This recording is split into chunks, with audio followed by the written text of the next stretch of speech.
এই ফাঁকা মাঝখানের যে কন্টেনারটা রয়েছে তার মধ্যে ঢালবো এবং অপর সলিউশনটা ঢালবার পর কি কালারে চেঞ্জ হচ্ছে সেটা লক্ষ্য করব। তাহলে ফার্স্টে প্রথম এই কন্টেনার থেকে কিছুটা এটার মধ্যে ঢালছি। দেখো, দেখতে পাচ্ছ নিশ্চয়ই কি কালার হয়ে যাচ্ছে, পিঙ্ক অথবা রেডিশ ভায়োলেট বলতে পারো, এরকম একটা কালার, ম্যাজেন্টা কালার হয়ে যাচ্ছে। এবার এ পাশের যেটা রয়েছে সেটা দিয়ে এর মধ্যে ঢেলে দিচ্ছি।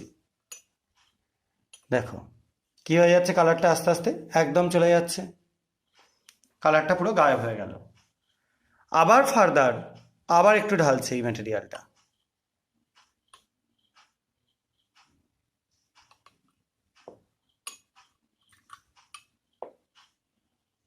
দেখো কালারটা কিছুক্ষণ থাকছে, আবার কেটে যাচ্ছে। এবার দেখো আবার কালারটা মোটামুটি আগের ফর্মে ফিরে এসছে, তাও লাইট হয়ে যাচ্ছে, হালকা হয়ে যাচ্ছে। আমি তা আর একটু যোগ করে দিচ্ছি কালারটাকে একটু গাঢ় করবার জন্য। এবার নিশ্চয়ই কারো বুঝতে অসুবিধা হচ্ছে না কালারটা। এবার আমরা আবার এই স্যাম্পেলটা আবার কিছুটা যোগ করে দেবো। দেখো, দেখতে পেলে কালারটা পুরোপুরি গায়েব হয়ে গেল, ডিসঅ্যাপিয়ার করে গেল। তো এই যে ব্যাপারটা আজকে ঘটলো, এটা যদি আবারও আমরা কন্টিনিউ করি, এটা যোগ করতে থাকি, আবার দেখো কালারটা আসবে। আবারও যদি এরকম কালারটা বেশ খানিকক্ষণ থাকবে না, স্টেবল করছে না, এবার দেখো স্টেবল করে গেছে, আবার এটা যোগ করে দিই, আবার কালারটা গায়েব হয়ে যাবে। তো এই জিনিসটা কেন ঘটছে সেটা নিয়ে এবার আলোচনা করব।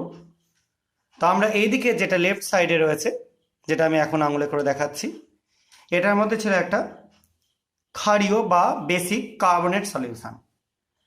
যেহেতু কার্বনেট স্যাম্পেলের মধ্যে আমরা কার্বনেট স্যাম্পেলে যদি আমরা কোনো ইন্ডিকেটার দিই, সেটা বেসেতে যেরকম কালার হয় সেই কালারটাকে ইন্ডিকেট করে। আর এদিকে ছিল একটা ডাইলিউট অ্যাসিড স্যাম্পেল, এখানে আমি HCl নিয়েছিলাম। আর মাঝখানের যে কন্টেনারটা তার মধ্যে প্রথমে একটু ফেনলাফথ্যালিন নেওয়া ছিল। এবার যখনই আমরা অ্যালকালি যোগ করছিলাম বা বেস যোগ করছিলাম, এখানে বেশি বলতে পারো, অবশ্য জলে গুললে অ্যালকালি হয়ে যায়, তখন সেখানে কালারটা কি হয়ে যাচ্ছিল, রেডিশ ভায়োলেট।